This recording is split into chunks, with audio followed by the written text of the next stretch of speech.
일본 봉건 시대의 중심부 전쟁과 경쟁의 소용돌이 속에서 전설적인 인물 미야모토 무사시가 등장했다. 방랑하는 사무라이이자 검술의 대가, 뛰어난 전략가였다. 그의 실제 이야기는 그가 달성한 놀라운 업적으로 인해 생겨난 전설과 융합되었다. 그의 장대한 결투, 끊임없는 기술 완성 추구, 그리고 억누를 수 없는 정신은 수세기 동안 감탄과 매혹을 불러일으켰다. 검의 길을 걸으며 일본 문화의 상징이 된 고독한 사무라이 무사시.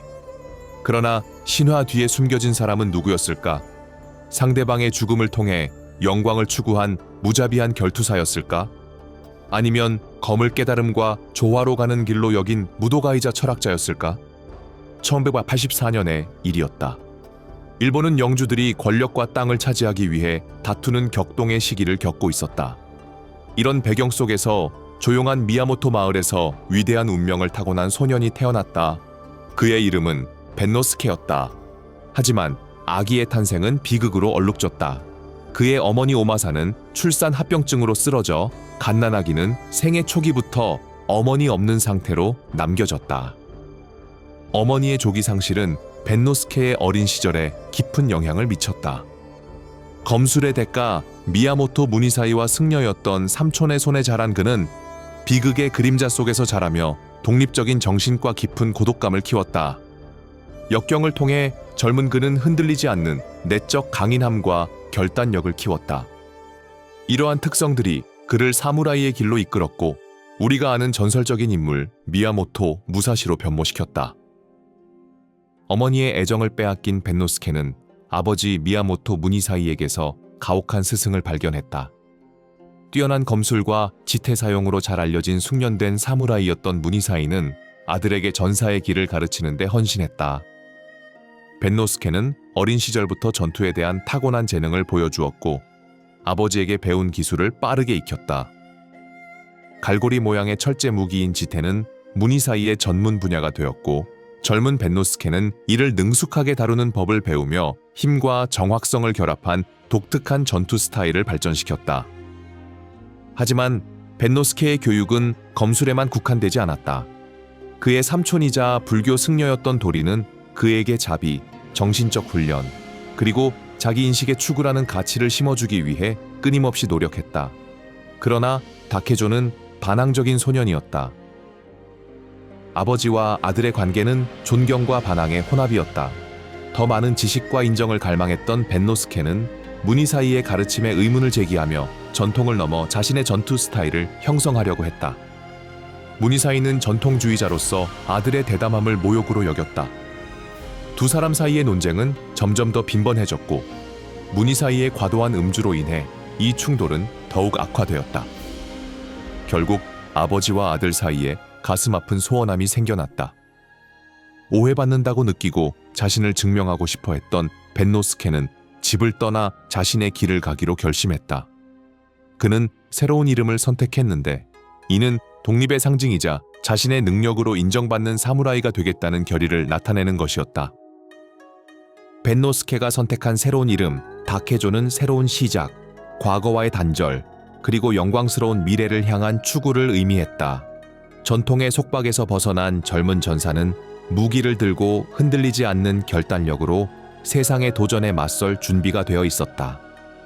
다케조는 숲속에서 마치 야수처럼 살기 시작했다. 그는 공격적이었으며 길에서 다른 젊은이들을 만나면 그 만남은 거의 항상 갈등으로 끝났다.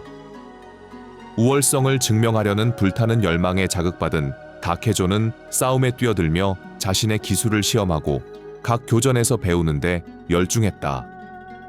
그는 강하고 용감했으며 승리를 거듭할수록 자신감이 커졌고 이는 그의 자아와 검객이 되려는 야망을 더욱 고취시켰다. 13살의 다케조의 가슴속에는 이미 야망의 불꽃이 타오르고 있었다. 전통적인 신토류 학교의 숙련된 사무라이이자 유명한 아리마 기헤이가 누구든 자신에게 도전할 용기가 있는 사람을 찾고 있다는 소식을 들었다. 일본 전역을 돌아다니며 다른 검객들을 도발하여 그들의 기술을 시험하고 과시하던 기헤이는 결투를 자신의 명성을 높이고 전투 기술을 테스트하는 방법으로 여겼다. 아들의 경험 부족을 알고 있던 문희사이는 결투에 참여하는 것을 금지했다. 하지만 젊음의 만용에 눈이 먼 다케조는 아버지의 권위를 무시하고 게시판에 자신의 이름을 새겼다. 도전 소식은 빠르게 퍼졌다. 아리마 기헤이 같은 경험 많은 사무라이와 맞서 싸우겠다는 다케조의 용기는 사람들 사이에서 놀라움과 불신을 자아냈다.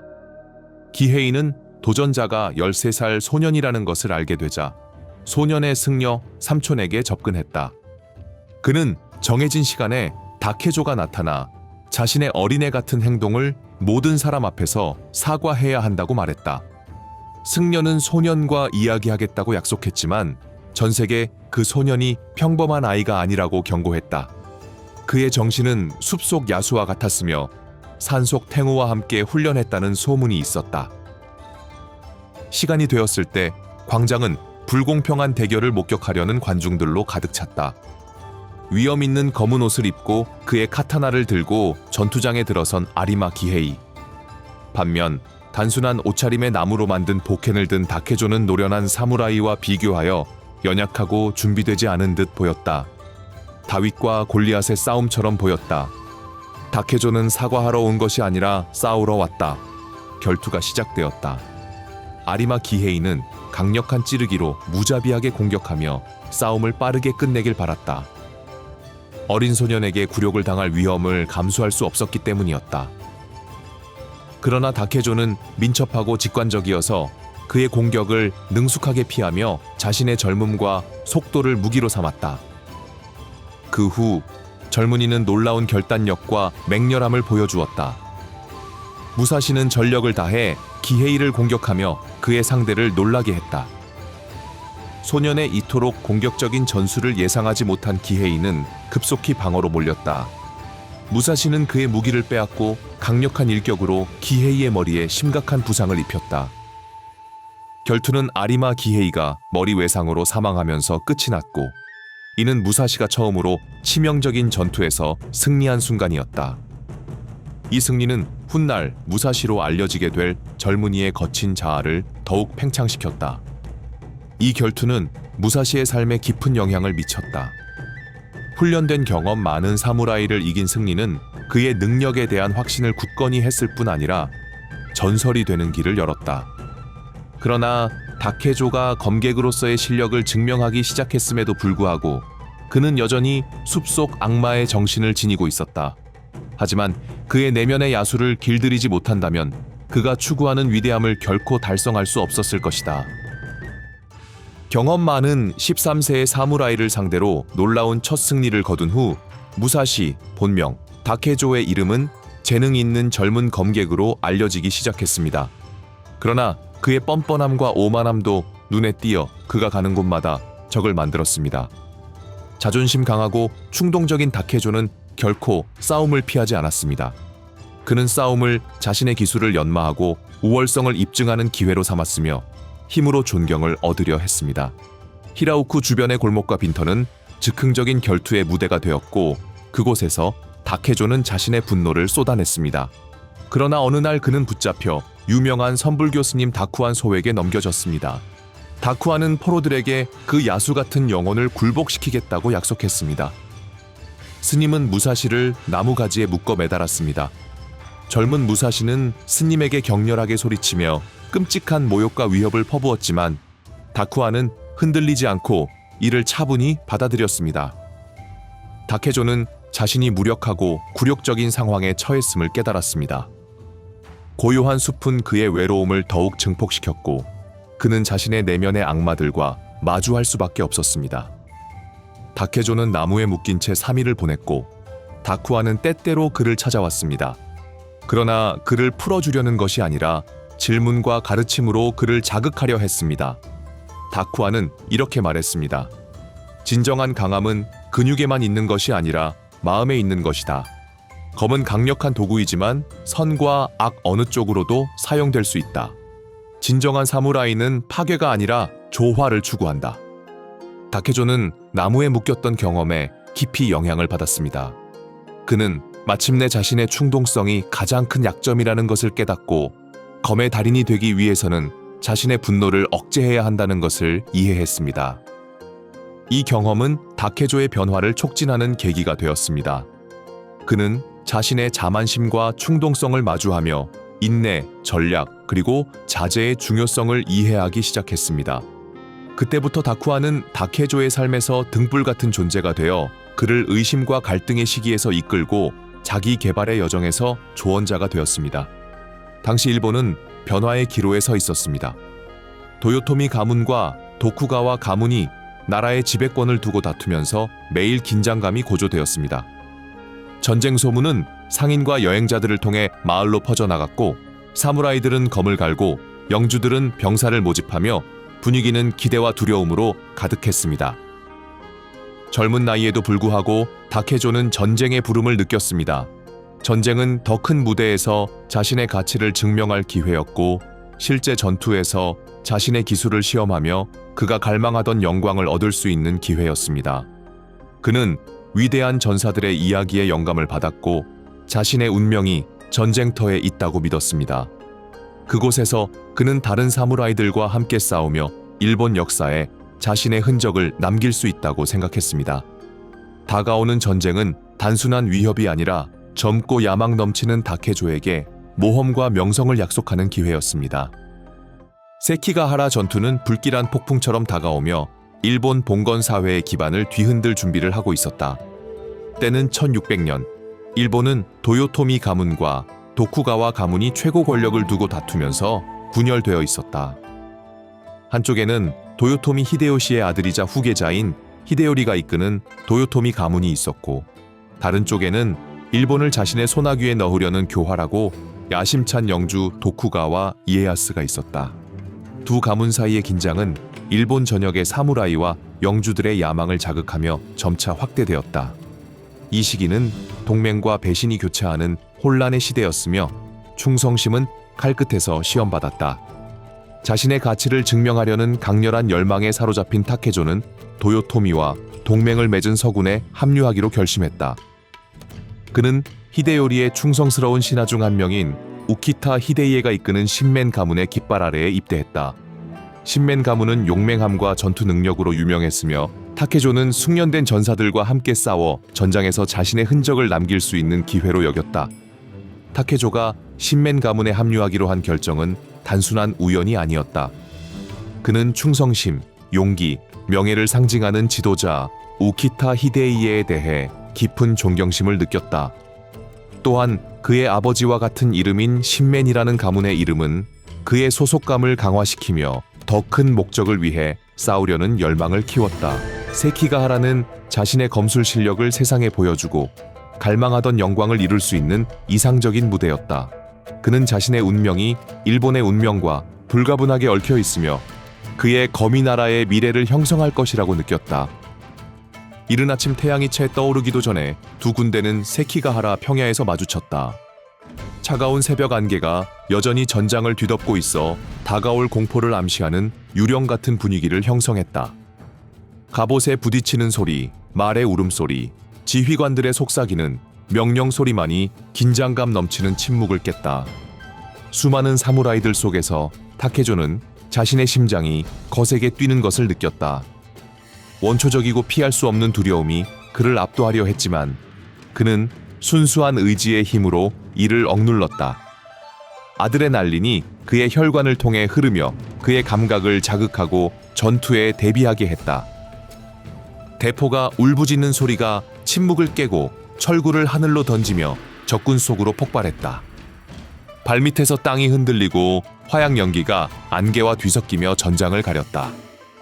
전투의 함성이 사방에서 울려 퍼지고 사무라이들이 강철과 분노의 혼란 속에서 맞붙었다. 칼이 부딪히는 소리는 죽어가는 자들의 비명과 신음소리와 뒤섞였다. 피와 화약 냄새가 공기를 뒤덮어 혐오스럽고 무서운 분위기를 자아냈다. 검을 손에 든 타케조는 굶주린 늑대처럼 전투 속으로 몸을 던졌다. 그는 민첩하게 움직이며 적의 공격을 피하고 정밀한 방역을 가했다. 검술의 오랜 훈련을 통해 얻은 기술로 전장에서 춤을 추듯 움직이며 죽음의 혼란 속에서 길을 열었다. 전투 기록에는 그의 업적이 자세히 남아있지 않지만 일부 단편적인 이야기는 악마 같은 분노로 싸운 젊은 사무라이의 용맹을 언급하고 있다. 그의 검은 무자비하다고 전해지며 적을 마치 바람에 흩날리는 마른 나무십처럼 베어냈다고 한다. 심지어 전설적인 산의 정령인 텐구의 초인적인 힘을 가졌다는 속삭임도 있었다. 생존자들 사이에서 조용히 전해지는 한 이야기는 타케조가 적 사무라이 무리를 홀로 상대하며 자신의 병사들의 후방을 지켰다는 내용을 담고 있다. 그는 번개처럼 빠르게 움직였고 그의 검은 갑옷과 살을 외과 의사의 칼처럼 정밀하게 베어냈다. 그는 7명의 적을 쓰러뜨린 후 팔에 부상을 입었다고 전해진다. 부상을 입었지만 쓰러지지 않은 타케조는 자신의 가문에 대한 충성과 생존하려는 의지로 계속 싸웠다. 전투는 몇 시간 동안 이어졌고 그것은 죽음과 파괴의 끔찍한 춤이었다. 그러나 전투의 운명은 이미 결정되어 있었다. 이에야스의 배신과 전략적 계략은 서군을 무력화시켰고 서군은 수적 전략적 열세에 빠졌다. 패배는 눈앞에 다가오고 있었다. 한때 풍요롭던 세키가하라 평야는 이제 시체로 뒤덮인 끔찍한 죽음과 파괴의 장이 되었다. 산산조각이 나고 사기가 꺾인 서군은 도쿠가와에게 항복하고 있었다. 부상당하고 지친 타케조는 도망치는 군중 속에 휘말렸다. 패배는 쓰라렸고 그의 자존심과 야망에 큰 상처를 남겼다. 그는 용감히 싸웠지만 그토록 열망했던 승리는 그의 소나귀에서 빠져나갔다. 불확실성의 무게는 패배 자체보다 더 무거웠다. 도쿠가와는 그의 영주인 우키타 히데이에를 포로로 잡았다. 그의 운명은 불분명했고 신맨 가문의 미래도 알 수 없었다. 타케조는 홀로 남겨진 무사 론인으로 목표 없이 새로운 권력에 굴복하는 나라를 떠돌았다. 패배의 결과는 잔혹했다. 해체된 신맨 가문은 영토와 특권을 잃었다. 추방당한 우키타 히데이에는 불교 승려로 여생을 마쳤으며 그의 군사적 영광은 먼지로 사라졌다. 전투와 가문의 상실로 인해 상처 입은 타케조는 딜레마에 빠졌다. 이제 그는 누구에게 충성을 바쳐야 하는가? 짓밟힌 도요토미의 대의인가? 아니면 일본의 새로운 지배자인 도쿠가와인가? 그의 마음은 과거에 대한 충성과 새로운 세상에서 생존해야 하는 필요성 사이에서 갈등했다. 타케조가 존경했던 지도자 우키타 히데이에는 냉혹한 승자인 도쿠가와 이에야스와 뚜렷이 대비되었다. 세키가하레서의 패배와 신맨 가문의 붕괴는 타케조로 하여금 야망과 배신이 지배하는 세상에서 충성의 허약함을 받아들이게 만들었다. 그는 자신의 길을 개척하고 자신의 가치를 세우며 전쟁으로 황폐화된 일본에서 자신의 운명을 선택해야 했다. 이 딜레마는 오랜 시간 동안 그를 괴롭히며 그의 철학과 전통 및 맹목적인 충성을 초월한 새로운 전투 방식을 찾으려는 여정에 영향을 미쳤다. 세키가하라는 타케조에게 단순한 군사적 패배 그 이상이었다. 그것은 세상의 냉혹한 현실에 대한 가혹한 깨달음이었다. 맹목적인 충성, 전투의 영광, 강력한 가문의 깃발 아래 번영하는 미래에 대한 약속. 이 모든 것이 패배라는 무자비한 현실 앞에서 연기처럼 사라졌다. 일본의 먼지 낀 길을 정처 없이 떠돌며 타케조는 전투의 상처와 끝없는 불확실성을 짊어졌다. 타쿠안의 말이 그의 마음속에 울려 퍼졌다. 진정한 힘은 단지 근육에 있는 것이 아니라 마음속에 있다. 그는 삶의 의미를 부여할 새로운 목적, 새로운 길을 찾아야 했다. 그것은 방향을 잃어버린 것처럼 보이는 세상 속에서 그가 살아갈 수 있게 해줄 길이었다. 세키가하레서의 경험은 타케조에게 실용적이고 개별적인 철학의 씨앗을 심었다. 패배는 그에게 가문이나 영주에 대한 충성이 일시적일 수 있으며 전투에서의 영광도 종종 덧없는 환상일 뿐이라는 것을 가르쳤다. 그는 진정한 힘이란 역경을 극복하고 적응하며 모든 것이 잃어버린 것처럼 보이는 순간에도 앞으로 나아갈 결단력을 스스로에게서 찾아내는 데 있다는 것을 깨달았다. 전에는 전쟁의 도구이자 영광을 추구하는 수단으로 여겼던 검이 이제는 자기 이해와 자기 개선의 도구로 변모했다. 타케조는 검을 기술의 완성뿐만 아니라 정신적 훈련과 내적 균형을 위해서도 탐구하기 시작했다. 자신만의 길을 걷기로 결심한 타케조는 젊은 시절의 이름을 버리고 자신을 영원히 기억될 새로운 이름으로 바꾸었다. 그것은 미야모토 무사시였다. 이 이름은 과거와의 단절, 새로운 정체성에 대한 추구, 그리고 전통과 정치의 족쇄로부터 자유로운 독보적인 사무라이가 되겠다는 다짐을 상징했다. 무적의 사무라이 미야모토 무사시의 전설은 이제 막 시작되었다. 전투의 먼지가 여전히 공기 중에 남아 있었고 차가운 바람이 세키가하라 평원을 가로질러 날아가고 있었다. 들판에는 시체들이 흩어져 있었고 일본의 운명을 영원히 바꾼 잔혹한 전투의 침묵 속 증거로 남아 있었다. 젊은 무사시는 부상자 중 한 명이었고 그의 오른팔은 적의 창에 꿰뚫렸으며 그는 이 지옥 같은 현장에서 도망치기 위해 몸을 끌고 나아갔다. 팔에 타는 듯한 고통은 참을 수 없을 정도였지만 그의 자존심에 난 상처는 더욱 깊었다. 서군의 패주, 그의 가문의 붕괴, 그리고 그의 죽은 우키타 히데이에의 운명에 대한 혼란은 무사시를 완전히 혼란에 빠뜨렸다. 가는 길에 만난 농민들의 도움으로 무사시는 한 마을에 도착하여 상처에 대한 응급처치를 받았다. 그러나 회복은 더디고 고통스러웠다. 자원이 전혀 없던 그는 낯선 이들의 자비에 의존하여 생존해야 했다.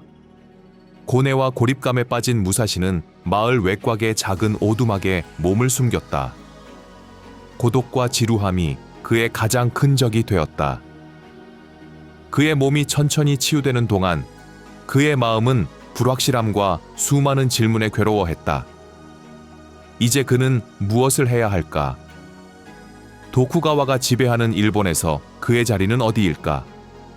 영광을 향한 그의 야망을 상징하던 검은 이제 패배의 아픔과 미래의 불확실성을 상징하는 존재로 변해버렸다. 무사시는 자신이 어느 길로 가야 할지 알지 못한 채 갈림길에 서 있었다. 그러나 어린 시절부터 그의 가슴 속에 타오르던 불꽃은 완전히 사라지지 않았다. 역경을 극복하고 새로운 목적을 찾으려는 필요성에 이끌려 무사시는 강도 높은 자기 개발의 시간을 갖게 되었다. 회복 기간 동안 무사시는 자신의 몸과 마음을 단련하는 데 전념했다. 그는 그의 스님 삼촌에게 배운 호흡과 명상 기법을 연습하며 그의 정신을 강화하고 그의 격렬한 분노를 제어하는 방법을 익혔다. 또한 무사시는 군사 전략과 철학을 공부하며 세키가하라, 패배의 원인을 이해하고 과거의 실수로부터 교훈을 얻고자 했다. 그는 공자와 노자 같은 성현들의 지혜, 역사, 전술에 관한 책을 탐독하며 그의 미래를 형성할 지식과 영감을 찾았다. 그러나 검은 글을 계속 부르고 있었다. 무사시는 무예가 자신의 정체성의 핵심적인 부분이라는 것을 알고 있었고 그것을 통해 자신을 표현할 새로운 방식을 찾아야 했다. 그는 새로운 기술을 실험하고 다양한 상황에 맞는 보다 유동적이고 직관적인 자신의 스타일을 개발하기 위해 끊임없이 훈련했다. 그는 자신의 몸을 무기로 사용하는 법을 배우며 민첩성, 힘, 정확성을 그의 움직임에 결합했다. 그는 타이밍, 관찰력, 상대의 움직임을 예측하는 것의 중요성을 깨달았다. 일본의 산과 숲을 오랜 시간 걷는 것은 그의 훈련의 필수적인 일부가 되었다. 자연 속에서 무사시는 내면의 평화를 찾고 직관과 연결하며 사무라이로서의 기술을 연마했다. 이 방황과 자기 개발의 시간을 거친 후 무사시는 완전히 변모했다. 세키가하라에서의 신체적, 정서적 상처는 그의 강인함과 결단력을 상기시키는 증표가 되었다. 그는 더욱 성숙한 전사가 되어 훈련된 규율과 자신의 힘을 깊이 인지한 상태로 거듭났다. 고통과 성찰로 다듬어진 지금, 그의 검은 새로운 목적을 위해 사용될 준비가 되었다. 그것은 기술적 완벽함을 추구하고 그를 불멸로 만들 유산을 만드는 일이었다. 장엄한 사원과 평화로운 정원들로 유명한 고대 수도 교토는 또한 문화와 무술의 활기찬 중심지였다. 각기 다른 전통과 기술을 자랑하는 여러 검술 학교들이 명성과 제자를 위해 경쟁하며 검술의 탁월함을 추구하는 비옥한 환경을 제공했다. 이러한 경쟁 속에서 골목과 도장에서 울려 퍼지는 이름이 있었다. 미야모토 무사시. 21세의 젊은 떠돌이 사무라이는 막 수도에 도착했으며 그의 예술을 완성할 뿐만 아니라 무적의 전사로서의 명성을 확고히 하기 위해 최고의 검술가들에게 도전할 준비가 되어 있었다. 그의 주요 목표는 교토에서 가장 권위 있고 영향력 있는 검술 학교 중 하나인 요시오카류였다. 이 학교는 무결한 기술과 무적의 아우라로 유명한 검술의 대가 요시오카 세이주로가 이끌고 있었다. 수많은 사무라이 사범의 가문에서 태어나 집중력과 통찰력을 강화하는 명상법인 응시 훈련으로 알려진 세이주로는 무사시에게 완벽한 도전 상대였다. 무사시는 그와의 전투에서 승리하는 것뿐만 아니라 요시오카류가 상징하는 전통과 역사의 무게를 뛰어넘고자 했다. 거만하고 도전적인 태도로 무사시는 세이주로에게 공개 결투를 제안하는 편지를 보냈다. 기술을 비교하자는 그의 도전은 받아들여졌고 결투 장소로 교토 외곽에 있는 렌다이지 사원 옆 들판이 선택되었다. 결투 당일 세이주로는 완벽하게 차려입고 제자들을 이끌며 전장에 나타났다. 그는 오랜 훈련과 자신의 기량에 대한 자신감으로 넘치는 위엄과 자신감을 드러냈다. 그러나 무사시는 결투에 너무 늦게 도착했고 세이주로는 초조함과 분노로 가득 차 그를 기다려야 했다. 마침내 무사시가 나타났다. 그는 나무검을 들고 결투에 어울리지 않는 초라한 옷을 입고 있었다. 무사시는 빠르게 지형과 상대방의 태도를 살폈다. 그는 일부러 늦게 도착해 세이주로를 불안하게 하고 화를 돋우려는 의도였다. 결투가 드디어 시작되자 격분한 세이주로는 자신의 보쿠토를 내던지고 진검을 꺼냈다. 그는 이 건방진 론인을 죽이려 했다. 세이주로는 호랑이와 같은 기세로 돌진했다. 그러나 무사시는 고양이 같은 민첩함으로 그 공격을 피했다. 그는 세이주로의 반응을 예측했으며 상대의 분노를 무기로 활용하려 했다. 무사시는 단 한 번의 정확하고 강력한 일격으로 세이주로의 왼쪽 어깨를 가격했다. 나무검의 충격은 엄청났고 사무라이의 팔에 날카롭고 마비시키는 고통을 안겼다. 놀라움과 굴욕에 사로잡힌 세이주로는 땅에 쓰러졌고 더 이상 싸울 수 없었다. 믿기 어려운 군중은 위대한 요시오카류의 대가가 떠돌이 사무라이와 그의 단순한 나무검 앞에서 무너지는 장면을 목격했다. 만약 무사시가 나리선검을 사용했다면 세이주로는 목숨을 잃었을 것이다. 패배의 충격에 휩싸이고 팔을 사용할 수 없게 된 세이주로는 요시오카류를 떠나 불교 사원에 은퇴했다. 그는 고독과 영성 속에서 삶의 새로운 의미를 찾으려 했다. 위대한 검객 요시오카 세이주로의 시대는 이렇게 끝이 났다. 무사시의 승리는 교토 전역에 퍼지며 그를 뛰어난 결투자로서 명성을 확립시켰다. 그러나 복수를 갈망하는 요시오카 형제들의 분노는 이 떠돌이 사무라이를 새로운 위험한 전투로 이끌었다. 이 전투는 그의 한계를 시험하며 그를 불멸의 전설로 새기는 계기가 될 것이었다. 요시오카 학파의 사범 세이주로가 무사시에게 패배했을 때 그 충격은 교토 전역에 천둥처럼 울려 퍼졌다. 요시오카 가문의 전통과 불패의 상징이었던 사범의 몰락은 가문의 사무라이들을 분노로 불타오르게 했다. 복수는 전투의 외침이 되었다. 세이주로의 동생 요시오카 덴시치로는 형과 마찬가지로 검술에 능하며 강인함과 민첩성으로 이름난 무사였다. 그는 학교의 명예를 회복하고 가족의 명예를 되찾기 위해 사범직을 맡았다. 덴시치로는 매우 인상적인 인물로 그의 무자비한 기세는 상대를 압도했다. 그가 선호하는 무기는 노다치로 알려진 매우 길고 무거운 검이었다. 그는 이 검을 이용해 숨 막히는 속도로 움직이며 강력한 공격으로 상대를 제압했다. 덴시치로의 도전 소식은 무사시에게도 전해졌다. 방랑하는 사무라이는 이번 전투가 세이주로와의 결투보다 훨씬 위험할 것임을 깨달았다. 덴시치로는 단순히 검술에 능한 무사가 아니라 복수심 그 자체였다. 전투 장소는 수도 근처 소나무숲 한가운데에 있는 넓은 들판으로 정해졌다. 이번 결투를 보기 위해 모인 군중은 이전보다 훨씬 더 많았다. 무사시의 명성이 빠르게 퍼지면서 모두가 이 두 재능 있는 사무라이의 대결 결과를 보고 싶어 했다. 무사시는 상대를 흥분시키고 집중력을 흐트러뜨리기 위해 늦게 도착하는 전략을 개발했으나 이번 결투에서는 새로운 전술을 채택하기로 했다. 그는 덴시치로가 복수심에 불타고 자신과 맞붙고 싶어 안달이 났을 것을 알고 있었다. 이번에는 무사시가 예상보다 훨씬 일찍 전장에 도착했다. 그는 소나무 그늘에 몸을 숨기고 들판을 지켜보며 덴시치로가 도착하기를 기다렸다. 덴시치로가 모습을 드러냈을 때 그는 마치 폭풍이 몰려오는 듯한 기세를 보였다. 그의 긴 검은 햇빛 아래에서 번쩍였고 그의 얼굴에는 분노와 증오가 가득했다. 그는 소리쳤다. 겁쟁이처럼 숨어 있느냐? 나와서 내 분노를 받아라. 무사시는 그림자 속에서 일어섰다. 그의 자세는 이전 결투 때보다 더욱 여유로워 보였다. 그는 희미한 미소를 지으며 대답했다. 나는 단지 숲의 아름다움을 감상하며 우리의 검춤을 시작할 적절한 순간을 기다리고 있었을 뿐이다. 덴시치로의 경로로 인해 결투가 시작되었다. 그는 강렬한 연속 공격으로 전진했으나 무사시는 민첩하게 이를 피했다. 그의 움직임은 빠르고 예측할 수 없었으며 마치 먹이를 찾는 고양이와도 같았다. 이번 충돌은 목숨을 건 검의 춤, 의지와 정신의 대결이었다.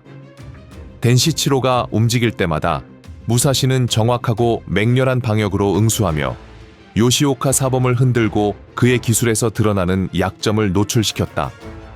무사시는 직감과 싸움의 심리적 측면에 대한 깊은 이해를 통해 시간이 지날수록 점점 통제력을 잃어가던 덴시치로의 성급한 성격을 이용했다. 마침내 무사시는 놀라운 속도로 덴시치로의 나무검을 그의 손에서 떨어뜨렸다. 망설임 없이 그는 상대의 무기를 사용해 그의 머리에 치명적인 일격을 가하며 단번에 결투를 끝냈다. 빠르고 격렬했던 싸움에 관중들은 놀라며 침묵에 빠졌다. 자존심 강한 요시오카 사범 덴시치로는 패배의 슬픔 속에 쓰러졌고 그의 복수는 허망한 먼지가 되었다. 덴시치로의 몰락은 요시오카 가문의 종말을 알리는 신호였다. 한때 일본 전역에서 두려움과 존경을 받았던 그들의 학파는 더 능숙하고 더 영리하며 더 무자비했던 방랑하는 한 사무라이의 손에 의해 무너졌다. 세이주로와 덴시치로 두 사범의 패배로 인해 불붙은 요시오카 가문의 분노는 멈출 수 없는 복수심으로 변했다. 그들은 대규모로 집결해 그들의 전통과 명예를 대담하게 모욕한 방랑 사무라이를 파멸시키겠다고 맹세했다. 무사시가 요시오카 가문의 도전을 받아들였다는 소식은 교토 전역에 들불처럼 퍼졌고 도시는 이제껏 본 적 없는 폭력과 유혈의 장면을 목격할 준비를 하고 있었다. 결투 장소로 선택된 곳은 이치조지절의 커다란 소나무 옆으로 신성하고 평화로운 장소였지만 역설적이게도 잔인하고 절망적인 대결을 위한 무대로 선택되었다. 무사시는 자신이 유례없는 도전에 직면해 있다는 것을 알고 있었다. 요시오카 가문은 전통적인 결투에 만족하지 않을 것이며 그들은 가능한 모든 수단을 동원한 전면전을 준비하고 있었다. 그는 가문의 의도를 담은 소문을 들었고 매복해 있는 적들의 수가 엄청나다는 것을 알고 있었지만 그의 결의는 더욱 강했다. 이전 결투들에서 많은 교훈을 얻은 그는 민첩함, 직관, 다양한 상황에 대한 적응력을 기반으로 한 자신만의 전투 스타일을 개발했으며 이는 그를 예측할 수 없고 매우 위험한 상대가 되게 했다. 무사시는 결투 당일 마음이 평온한 상태로 전장으로 향했다. 그는 신체적으로뿐만 아니라 정신적으로도 전투를 준비하며 명상을 통해 마음을 정화하고 자신의 무술 본질과 연결되었다. 그가 현장에 도착했을 때 동이틀 무렵 햇빛이 다가오는 사무라이 무리를 비췄다. 그들은 모두 칼, 창, 활과 화살로 무장한 채 방랑하는 사무라이와의 대결을 준비하고 있었다. 그 광경은 숨이 멎을 만큼 장엄했다. 복수에 불타는 사나운 전사들이 단 한 사람을 향해 몰려들고 있었다. 하지만 무사시는 전혀 동요하지 않았다. 그는 전투 장소를 신중히 선택하여 요시오카 가문에게 불리한 지형, 즉 나무와 경사로가 있는 울퉁불퉁한 들판을 정찰했다. 그는 요시오카 가문이 자신을 넓고 평탄한 들판에서 만나기를 바랐으며 그곳에서 그들의 공격 기술을 최대한 활용할 수 있을 것이라고 예상했다. 그러나 그는 그들을 그들만의 함정에 빠뜨릴 계획이었다. 그는 자신의 어깨에 역사의 무게를 느꼈다. 요시오카 가문은 자신들의 땅에 침입한 이방인, 그리고 자신들이 소중히 여기는 검술학교의 전통과 명성을 감히 도전하는 뿌리 없는 사무라이로 그를 보았다. 그러나 무사시는 요시오카 가문의 압박이나 분노에 굴하지 않았다. 그에게는 단 하나의 사명이 있었다. 자신의 가치를 입증하고 확고히 검객으로서의 지위를 확립하며 일본 역사에 자신의 장을 새기는 것이었다. 전투는 강철의 소용돌이로 시작되었다. 검과 창이 춤추는 치명적인 전투였다. 무사시는 빠르고 예측할 수 없는 움직임으로 요시오카의 공격을 피하며 울퉁불퉁하고 혼란스러운 지형이 제공하는 기회를 포착했다. 그는 유령처럼 움직였고 그의 검은 햇빛 아래 번개처럼 빛나며 공기를 정밀하고 맹렬하게 가르며 휘둘렀다. 그는 강력하고 빠른 공격을 퍼부으며 요시오카의 혼란을 매번 이용하고 지형의 이점을 10분 활용했다. 무사시는 적을 하나씩 쓰러뜨릴 때마다 자신감이 커졌고 그의 정신은 흔들리지 않았다. 그는 세키가하라 전투에서의 패배로부터 교훈을 얻고 자신을 재창조하며 완전히 다른 사무라이로 변모했다. 그의 검은 이제 단순한 무기가 아니라 그의 마음의 연장이자 전투와 자기 탐구, 깨달음의 도구였다. 전투는 피투성이에 잔혹했다. 하지만 무사시는 결코 굽히지 않았고 그의 결의는 흔들리지 않았다. 그는 죽음과 고통을 초월하여 자신의 무술의 완벽함을 추구하는 자연의 힘으로 변모했다. 마침내 그는 가문의 새로운 지도자인 젊은 마타시치로를 쓰러뜨렸다. 마타시치로는 형제들의 죽음 이후 새로운 검법 지도자로 선출된 인물이었다. 무사시는 그에게 치명적인 일격을 가하며 전투를 영원히 끝냈다. 요시오카 가문의 패배는 치명적이었다. 전통과 명성의 상징이었던 그들의 학교는 단 한 명의 독립적인 사무라이에 의해 산산조각 났다. 그의 정신과 기술은 이전에 본 적 없는 수준을 초월했다. 수많은 적을 물리친 뒤 기진맥진한 무사시에게 그는 어떻게 그렇게 많은 적을 이길 수 있었는지 묻자 그는 이렇게 대답했다. 삶은 장애물과 도전들로 가득 차 있으며 이를 한꺼번에 모두 극복할 수는 없습니다. 삶과 마찬가지로 저는 한 번에 한 명의 적을 상대하며 승리를 거머쥐었습니다. 미야모토 무사시의 명성은 일본 전역에 퍼졌고 그는 살아있는 전설이 되었다.